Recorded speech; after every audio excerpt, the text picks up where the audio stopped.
ಕರ್ನಾಟಕ ರಾಜ್ಯ ಗ್ರಾಮ ಪಂಚಾಯತ್ ನೌಕರರ ಸಂಘ ಸಿಐಟಿಯು ಸಂಯೋಜಿತ ಜಿಲ್ಲಾ ಸಮಿತಿ ಕಲಬುರಗಿ ಜಿಲ್ಲೆಯ ಗ್ರಾಮ ಪಂಚಾಯತಿಗಳಲ್ಲಿ ಕರ್ತವ್ಯ ನಿರ್ವಹಿಸುತ್ತಿರುವ ಕರ ವಸೂಲಿಗಾರರು, clerk cum data entry operator, ಸಿಪಾಯಿ ಮತ್ತು ಸ್ವಚ್ಛತೆಗಾರ, ಕಸ ಗುಡಿಸುವವರು ಸಿಬ್ಬಂದಿಗಳು ಸುಮಾರು 25ರಿಂದ 30 ವರ್ಷಗಳಲ್ಲಿ ಸೇವೆ ಸಲ್ಲಿಸುತ್ತಿದ್ದಾರೆ.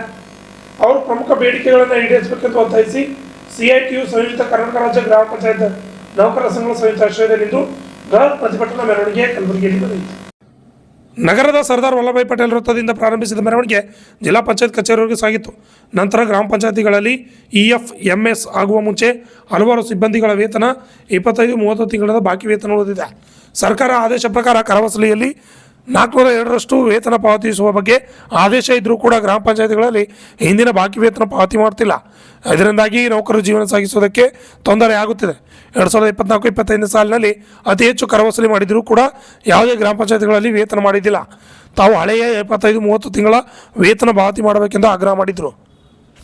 Bureau report Kannada news Kalaburagi.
Karnataka ರಾಜ್ಯ ಗ್ರಾಮ ಪಂಚಾಯತ್ ನೌಕರರ ಸಂಘ ಸಿಐಟಿ ಜಿಲ್ಲಾ ಸಮಿತಿ ಕಲಬುರಗಿ ನೇತೃತ್ವದಲ್ಲಿ ಈ ಜಿಲ್ಲೆಯಲ್ಲಿ ಇರುವಂಥ ಸಮಸ್ಯೆಗಳಿಗೆ ಪರಿಹಾರಕ್ಕಾಗಿ ಒತ್ತಾಯಿಸಿ ಇವತ್ತು ಪ್ರತಿಭಟನೆ ಮಾಡಲಾಗ್ತಿದೆ. ಒಂದು ಪ್ರಮುಖ ಬೇಡಿಕೆ ಏನಂತ ಹೇಳಿದರೆ, 2 ವರ್ಷದ ಹಿಂದೆ ಪ್ರಿಯಾಂಕಾ ಖರ್ಗೆ ಅವರು ಅಧಿಕಾರ ತಗೊಂಡ ತಕ್ಷಣವೇ 11,000 ಗ್ರಾಮ ಪಂಚಾಯತಿ ನೌಕರರಿಗೆ ಅನುಮೋದನೆ ಕೊಡಲಿಕ್ಕೆ ಒಂದು ಆದೇಶ ಮಾಡಿದರು. ದುರದೃಷ್ಟ ಏನು ಅಂತ ಹೇಳಿದರೆ, ಕರ್ನಾಟಕ ರಾಜ್ಯದಲ್ಲಿ ಎಲ್ಲ ಜಿಲ್ಲೆಗಳಲ್ಲಿ ಅದು ಜಾರಿಯಾಗಿದೆ. ನಮ್ಮ ಮಂತ್ರಿಯ ತವರು ಜಿಲ್ಲೆಯಲ್ಲಿ ಅದು ಇವತ್ತಿನವರೆಗೂ ಜಾರಿ ಆಗ್ತಾ ಇಲ್ಲ. ಕಾರಣ ಏನು ಅಂತ ಗೊತ್ತಾಗ್ತಾ ಇಲ್ಲ. ಸುಮಾರು ಜನಕ್ಕೆ ಇಲ್ಲಿ ಅನುಮೋದನೆ ಸಿಗದೇ ಅತಂತ್ರ ಸ್ಥಿತಿಯಲ್ಲಿ ಬದುಕುವಂಥ ಒಂದು ಪರಿಸ್ಥಿತಿ ಇದೆ. ಎಲ್ಲ ಕಾನೂನನ್ನು ಸಡಿಲಗೊಳಿಸಿ ಅನುಮೋದನೆ ನೀಡಲಿಕ್ಕೆ ಅವಕಾಶ ಮಾಡಿಕೊಟ್ಟಿದ್ದಾರೆ ಸರ್ಕಾರ ಅನುಮತಿ ಕೊಟ್ಟರೂ ಕೂಡ ಈ ಜಿಲ್ಲಾ ಪಂಚಾಯತಿಯಲ್ಲಿ ಅನುಮೋದನೆ ಕೊಡ್ತಾ ಇಲ್ಲ. ಇದು ಒಂದನೇದು. ಅದು ತಕ್ಷಣಕ್ಕೆ ಅನುಮೋದನೆ ಕೊಡಬೇಕನ್ನೋದು ಈ ಪ್ರತಿಭಟನೆಯಲ್ಲಿ ಮೊದಲನೇದಾಗಿ ಒತ್ತಾಯ ಮಾಡ್ತೀವಿ. ಎರಡನೇದು, ಬಿಲ್ ಕಲೆಕ್ಟರ್ ಮತ್ತು ಡಾಟಾ ಎಂಟ್ರಿ ಆಪರೇಟರ್ಗಳಿಂದ ಗ್ರೇಡ್ 2 ಕಾರ್ಯದರ್ಶಿ ಹುದ್ದೆಗೆ ಇದೇ ಮುಖ್ಯ ಕಾರ್ಯನಿರ್ವಾಹಕ ಅಧಿಕಾರಿಗಳು ತಾತ್ಕಾಲಿಕ ಪಟ್ಟಿ ಪ್ರಕಟಿಸಿದ್ದಾರೆ.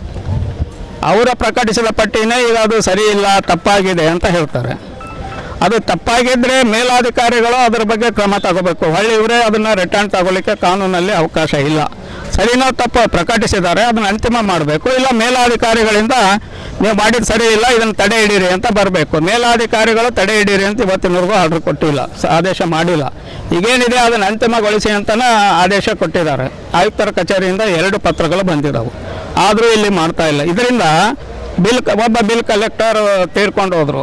ಅವರು ಸೆಕ್ರೆಟರಿ ಆಗಿದ್ದರೆ ಅವ್ರ ಕುಟುಂಬದಲ್ಲಿ ಒಬ್ಬರಿಗೆ ಸರ್ಕಾರಿ ನೌಕರಿ ಸಿಗ್ತಿತ್ತು. ಆದರೆ ಇವತ್ತು ದುರದೃಷ್ಟ ಅವನ ಹೆಂಡತಿ ಮಕ್ಕಳು ಬೀದಿಗೆ ಬಿದ್ದಿದ್ದಾರೆ. ಇದು ಕಾರಣ ಹೊಣೆಗಾರ ಯಾರಾಗಾದರೆ ಜಿಲ್ಲಾ ಪಂಚಾಯತ್ ಮುಖ್ಯ ಕಾರ್ಯನಿರ್ವಾಹಕ ಅಧಿಕಾರಿನ? ಅವ್ರ ಕುಟುಂಬಕ್ಕೆ ಇವ್ರು ನ್ಯಾಯ ಕೊಡ್ಸೋಕ್ಕಾಗುತ್ತಾ? ಸೊ ಈಗ ಅಂಥ ಸಮಸ್ಯೆಗಳು ಬರ್ತಾ ಇದ್ದಾವೆ. ಇನ್ನು ಕೆಲವೇ ದಿವಸಗಳಲ್ಲಿ ರಿಟೈರ್ಡ್ ಆಗೋರಿದ್ದಾರೆ. ಇವರು 2-2.5 ವರ್ಷದಿಂದ ಪ್ರಮೋಷನ್ ಕೊಡದೆ ಓಡಾಡಿಸ್ತಾ ಇದ್ದಾರೆ. ಇನ್ನು ಟ್ಯಾಕ್ಸ್ ಅಭಿಯಾನ ಅಂತೇಳಿ ಒಂದು ಹಾಕ್ಕೊಂಡಿದ್ದಾರೆ. ಟ್ಯಾಕ್ಸ್ ಅಭಿಯಾನಕ್ಕೆ ಮಹತ್ವನೇ ಇಲ್ದಂಗೆ ಆಗಿದೆ ಇಲ್ಲಿ. ಯಾಕಂದರೆ ಕಾನೂನಲ್ಲಿ ಏನಿದೆ, ಫಲಾನುಭವಿಗಳು 1 ವರ್ಷದ ಅವಧಿಯಲ್ಲಿ ಯಾವಾಗಾದರೂ ಟ್ಯಾಕ್ಸ್ ಕಟ್ಬೋದು ಅಂತಿದೆ. ಇವರು ಟಾರ್ಗೆಟ್ ಕೊಡ್ತಾರೆ ಬಿಲ್ ಕಲೆಕ್ಟ್ರಿಗೆ, 2 ಲಕ್ಷ ಮಾಡಬೇಕು, 1 ಲಕ್ಷ ಮಾಡಬೇಕು, ನೀವು ಮಾಡಲಿಲ್ಲ ಅಂದರೆ ನಿಮ್ಮನ್ನು ಕೆಲಸದಿಂದ ವಜಾ ಮಾಡ್ತೀವಿ ಅಂತ ಹೇಳಿ. ನಾವು ಟಾರ್ಗೆಟ್ ತಗೊಂಡು ಅಪಾಯಿಂಟ್ಮೆಂಟ್ ಆದವರಲ್ಲ, ಫಸ್ಟ್ ಅದನ್ನು ಅರ್ಥ ಮಾಡ್ಕೋಬೇಕು ಇಲ್ಲಿರುವಂಥ ಅಧಿಕಾರಿಗಳು.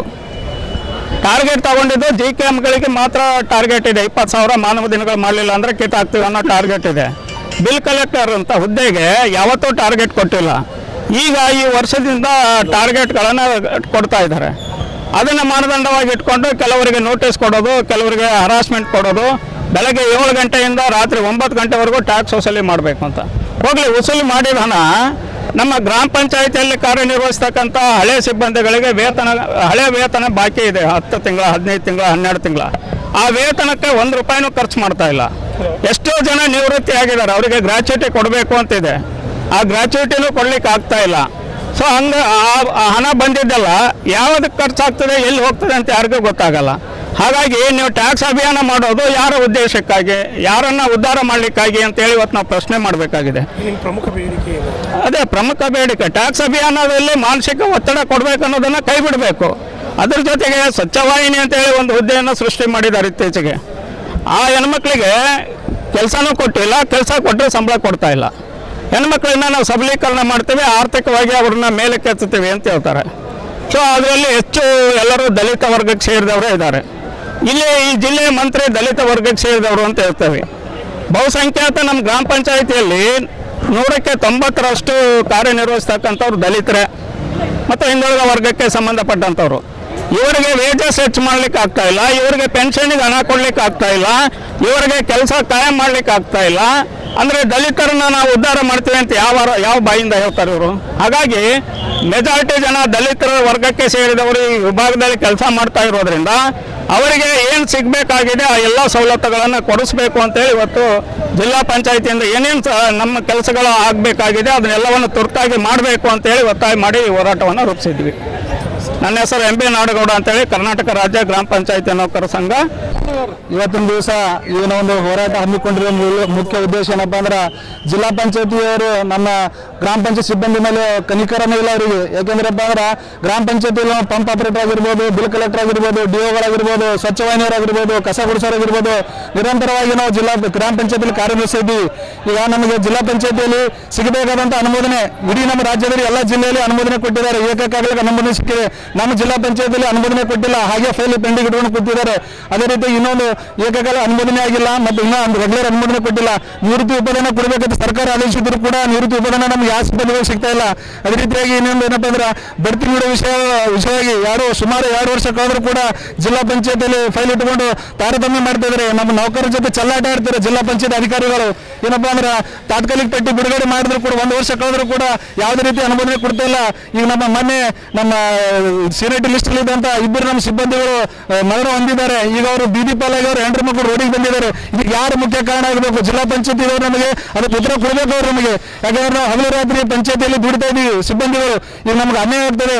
ಇಲ್ಲಿ ಮಲ್ತಾ ಇದೆ ಏನಪ್ಪ ಅಂದ್ರೆ, ನಮ್ಮ ಮುಖ್ಯ ಜಿಲ್ಲಾ ಪಂಚಾಯತಿನ ನಮ್ಮ ನೇಮಕಾತಿ ಪ್ರಾಧಿಕಾರ ಜಿಲ್ಲಾ ಪಂಚಾಯತಿ ನಮ್ಮ ಏನು ಸಮಸ್ಯೆ ಇದ್ರೆ ಜಿಲ್ಲಾ ಪಂಚಾಯತಿ ಕೇಳ್ಕೊಂಡ್ರೆ ಇಲ್ಲಿ ನಮ್ಮ ಬಗ್ಗೆ ಕನಿಕರನೂ ಇಲ್ಲ, ನಮ್ಮ ಬಗ್ಗೆ ಕ್ಯಾರೆ ಅಂತ ಇಲ್ಲ. ಈಗ ಹಾಗಾಗಿ ನಾವು ಏನದ ಈಗ ಬೀದಿಗೆ ಹೋರಾಟ ಮಾಡೋ ಪರಿಸ್ಥಿತಿ ಬಂದಿದೆ. ನಮ್ಮ ಅಧಿಕಾರಿಗಳು ನಮಗೆ ತುಳಿತಾ ಇದ್ದಾರೆ. ಜಿಲ್ಲಾ ಪಂಚಾಯತ್ ಅಧಿಕಾರಿಗಳು ನಮ್ಗೆ ಸಿಗಬೇಕಂತ ಮೂಲಭೂತ ಸೌಕರ್ಯಗಳಾಗಿರ್ಬೋದು, ಅನುಮೋದನೆ ಆಗಿರ್ಬೋದು, ನಮ್ದು ಬಾಕಿ ವೇತನ ಆಗಿರ್ಬೋದು, ಅವೆಲ್ಲ ನಮಗೆ ಮಾಡಿದ್ರೆ ನಾವು ಹೋರಾಟ ಮಾಡಿದ ಪ್ರಶ್ನೆ ಬರಲ್ಲ. ಆದರೂ ಮಲ್ಟೈ ಧೋರಣೆ ಮಾಡಿ ನಮಗೆ ನೌಕರಿಗೆ ಅನ್ಯಾಯ ಮಾಡ್ತಾ ಇದ್ದಾರೆ. ಇದಕ್ಕೆ ಅವರೇ ಉತ್ತರ ಕೊಡಬೇಕು ಜಿಲ್ಲಾ ಪಂಚಾಯತ್ ಅಧಿಕಾರಿ ಅಂತ ಹೇಳಿ ನಾನು ಅವ್ರ ಮಾತು ಮುಗಿಸ್ತೀನಿ. ನನ್ನ ಹೆಸರು ನಾಗರಾಜ್ ಜಿ ಬಂಗೂರ್ ಅಂತ, ಗ್ರಾಮ ಪಂಚಾಯತ್ ನೌಕರ ಸಂಘ ಜಿಲ್ಲಾ ಅಧ್ಯಕ್ಷರು.